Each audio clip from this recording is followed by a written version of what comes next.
The Scottish electronic music duo Boards of Canada are experts at creating music with a sense of atmosphere.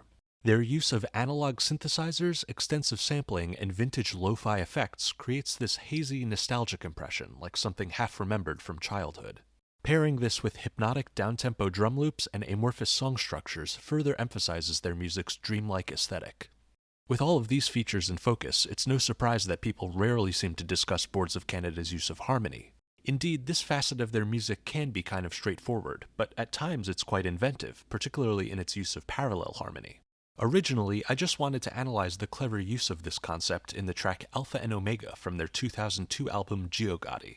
But there are 7 other tracks from that very album which employ some form of parallel harmony as well, and ultimately I think studying all of them will better illuminate the understated but brilliant effect of this technique. If this sounds like a lot, don't worry, each example is fairly simple, based on only a handful of chords at a time. Now, you might be wondering, what exactly is parallel harmony? Basically, it's any harmony which has multiple voices moving in parallel, that is, by the same interval and in the same direction. In its most extreme form, where the entire chord is moved in parallel, this is also known as chord planing. For example, if a chord change moves from C major 7 to E flat major 7, both in the first inversion, each one of the first chord's voices moves upward by a minor third. In a planed chord progression, every chord has the same shape and quality. Of course, a single diatonic key presents rather limited options for chords with these features, even for very simple voicings like basic major or minor triads, so chord planing generally entails moving among multiple keys. This whole concept may sound a bit contrived, but chord planing is actually a fairly common technique in rock and pop music, in part due to the prominent use of guitar in these genres. You see, basic chord shapes, often power chords or major chords, can be moved chromatically up and down the neck with relative ease. These repeated shapes have a sense of immediacy and accessibility, and by disregarding the limitations of a single diatonic key, they produce a brash, rebellious sound. Chord planing is also common in electronic music, due to oddly similar technical limitations. A lot of electronic music uses sampling of pre-recorded audio, which is frequently borrowed from other music.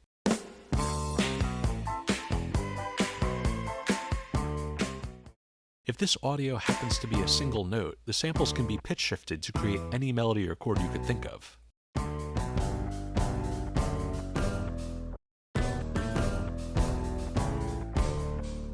But often, a sample contains multiple notes at once.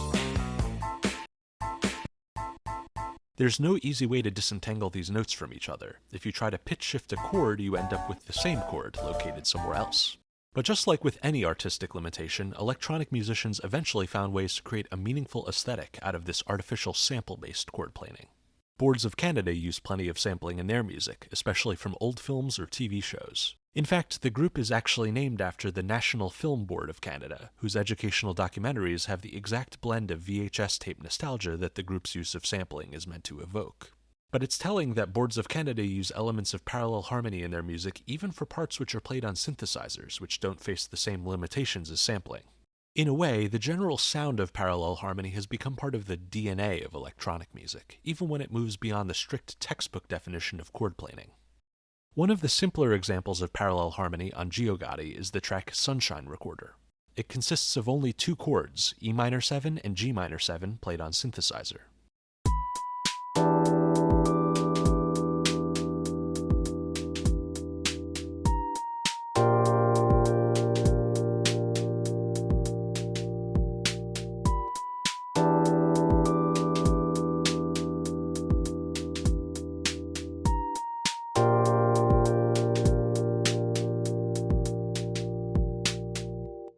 There is clear parallel movement between these 2 chords, their voices moving up and then back down by a minor third interval.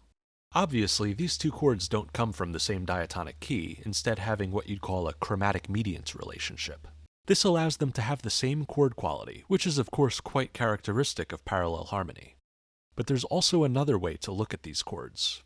Since E minor 7 contains the same notes as a G major 6th chord, you could also see them as major and minor variants of the same root note. This connection imbues the chord change with a distinct sense of light and dark contrast. Of course, there are a few other voices at play besides the basic parallel ones. A high G is added to the latter chord's voicing, and then there are some sparse synthesizer melodies and a minimalist bass line. This bass line is especially important. Instead of connecting these chords to a common root note of G, or even just imitating the minor third movement of the other voices, it plays an E and a B flat. It's as if these chords are actually E minor 7 and B flat major 6th, labels which invert the chord qualities that you get from using a common root note, which I feel further emphasizes that light and dark contrast. I also want to quickly point out this track's unusual metric pattern, which cycles through 2 measures of 4/4 and 1 measure of 2/4. You could also think of this as a loop of 5 2/4 measures. Boards of Canada love these odd measure counts, which create a subtle rhythmic imbalance without interrupting the steady, even feel of the drum groove. Anyway, another fairly simple example of parallel harmony is the track 1969, which consists of a 3-chord loop using C sharp minor, E minor, and F sharp minor.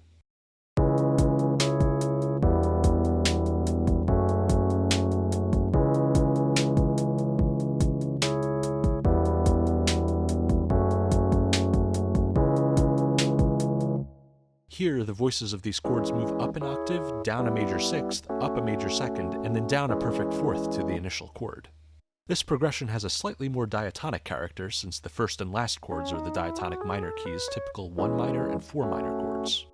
The E minor, then, would be a flat 3 minor chord, which would have to be borrowed from the C sharp Locrian mode.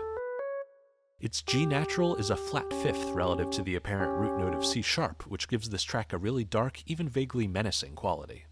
As with Sunshine Recorder, a few other voices join in as the track develops, which further complicates the harmony.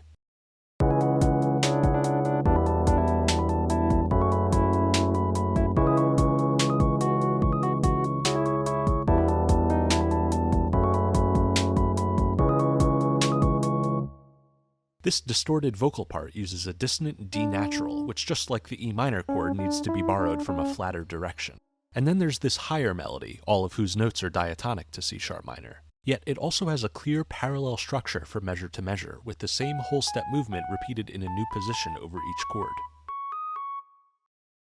The track The Beach at Redpoint takes a similar minor key approach, though it expands into a longer chord progression. Note that the basic metric structure here is another 5-measure loop, similar to what we heard in Sunshine Recorder.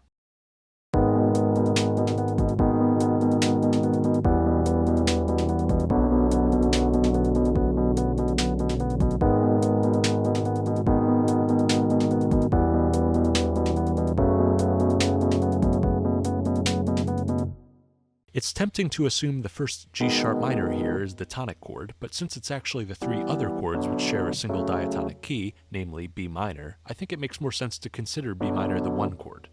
From this perspective, the G sharp minor is borrowed from a sharper key, and ultimately it has the same chromatic median relationship to the tonic B minor as the 2 chords in Sunshine Recorder. While a few subtle changes in the chord voicings here differentiate them from true chord planing, they still contain many parallel movements. But moreover, all of this is contrasted by a minimalistic synthesizer part that plays a repeated B octave arpeggio. This note serves as a bridge between the sharper and flatter keys, as B is contained in both the G sharp minor chord of the former and the E minor and B minor chords of the latter. So far, all of these examples have used exclusively minor chords. This probably seems a bit unusual if you're only familiar with chord planing from rock music, where the technique almost always uses major chords. Ultimately, major chord planing is more compatible with blues techniques, and the intrinsic consonance in major chords helps to soften some of the angularity that you get from a non-diatonic or even non-functional chord progression. In contrast, Geogaddi's use of minor tonality is a core element of its dark, surreal aesthetic, and the dissonance of minor chord planing really heightens its effect. Nonetheless, there are a few tracks on it which use major tonality. Julie and Candy is a pretty clear example of this, with 3 major chords arranged in yet another 5-measure loop.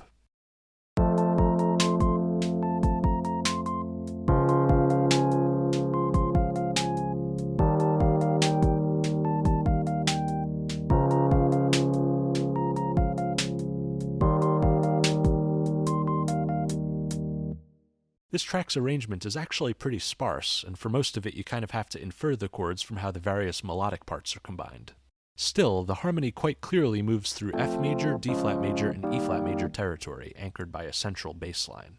In the key of F mixolydian, these would be the 1 major, flat 6 major, and flat 7 major chords, and indeed these modally mixed major functions would not be out of place in rock music. But if this track reminds me of anything, it's Massive Attack's Teardrop, whose use of this progression carries the same electronic music DNA as Julie and Candy.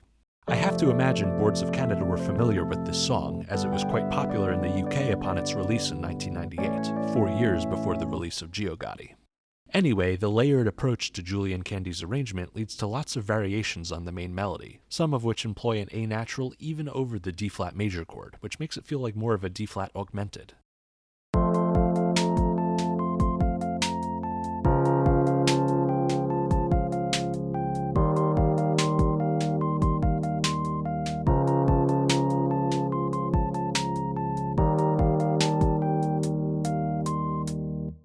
This really highlights the non-diatonic quality of this D-flat from the perspective of F Mixolydian, and also helps the track to match the level of harmonic ambiguity that's present throughout the rest of the album.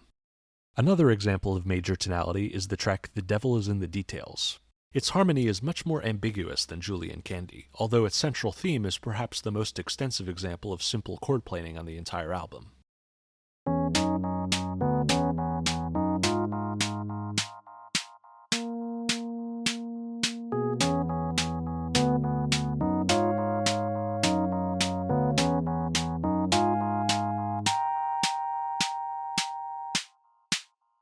The main melody here is constructed from a series of major sixth intervals between a synthesizer part and a bass line, making for some very obvious parallel motion. These intervals don't form full chords though, making the harmonic frame of reference a bit hard to pin down. There's a lot of whole tone movements here, though in total the track is not consistent with a single whole tone scale. To begin with, the major sixth interval would be absent from such a scale, meaning that these two melodic lines would have to use the two different whole tone scales. And moreover, even looking at each line in isolation, these notes also deviate from their respective whole tone scales. To me, the upper line, for instance, feels more like a C-sharp Lydian dominant scale, and the additional melody that appears at one point partly validates this notion. Though ultimately, despite the scale's decidedly bright major and whole tone intervals, the contrasting bass line remains rather cryptic. It's also worth mentioning the pattern of time signatures here. The first phrase lasts for 3 measures of 4/4, and the second phrase inserts an extra measure and a half in the beginning. In total, this is like a slow and hard-to-predict 15 count, though as before, using only even meters imparts a certain hypnotic rhythmic quality. Now, parallel harmony does not need to occur in every voice of a chord. Take for instance the track Corsair. It's minimalist and ambient and essentially boils down to 4 different chords: F sus4, G flat major 7, G minor 7, and A flat sus2 add 6. After getting used to all of this album's explicit chord planing, the differing chord qualities among these labels might camouflage the parallel movement that's a bit more apparent in the sheet music. Namely, a B flat 5 interval is kept constant up above, while the voices of an F5 interval below move chromatically upwards in parallel. This results in some richer variations in harmony than you'd normally hear with simple chord planing, even though the basic elements of parallel harmony are still present. The track You Could Feel the Sky uses similar parallel movement with its constituent perfect fifth intervals, but these are paired with a few rather different elements.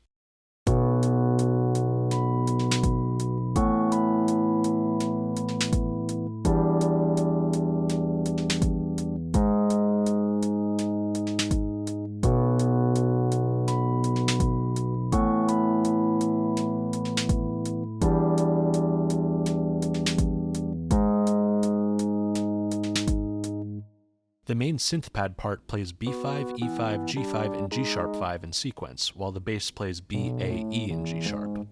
Occasional snippets of melody or textured electronics come and go, such as these few sampled flute notes, though generally the arrangement is fairly minimalist. As such, it can be hard to label some of these chords as much more than, say, B5. That said, the first and last voicings in this loop both fit into the key of B major, so I tend to feel this overall progression is kind of like B major, A major 6/9, E minor 7, and G sharp minor. As with Corsair, such chord labels sort of camouflage the progression's underlying parallel features. Finally, there's the track Alpha and Omega, which serves as a centerpiece for the album. It's the longest track, and it sits at roughly the golden ratio of the album's 68-minute runtime. Boards of Canada use this kind of hidden symbolism extensively in their work. And as I mentioned earlier, this track features some incredibly clever parallel harmony.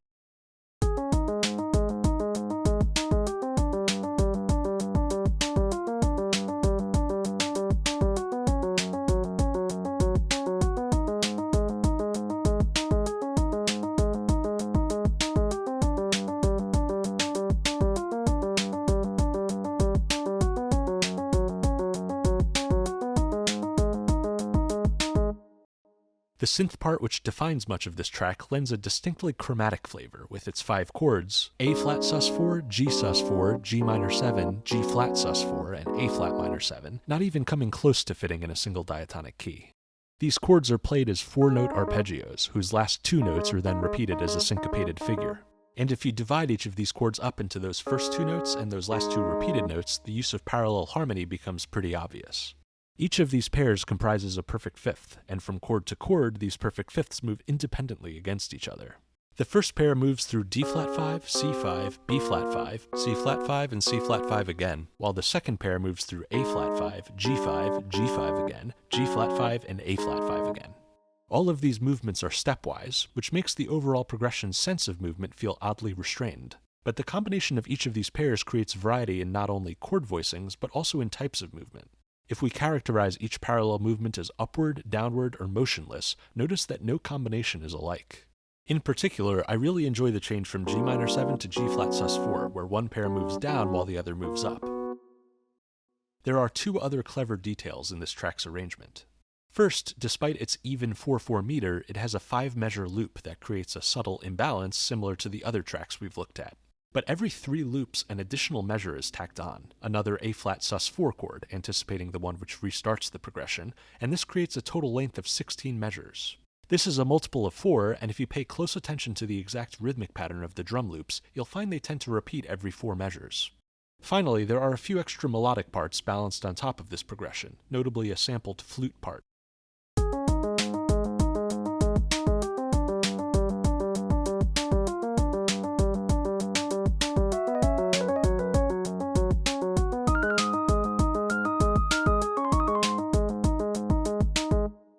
In isolation, the notes in these samples may sound a bit random, but in context they match and even enrich the chords that are underneath them.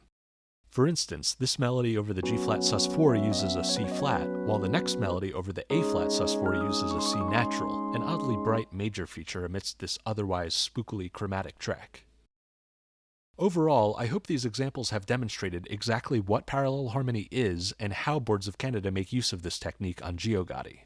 Even though the basic concept seems simple on the surface, it can be used to evoke a wide variety of moods. For Boards of Canada, these moods pay homage to the original use of chord planing in electronic music, even as they expand upon it. Anyway, this concludes my analysis. If you have any questions, leave a comment and I'll do my best to explain.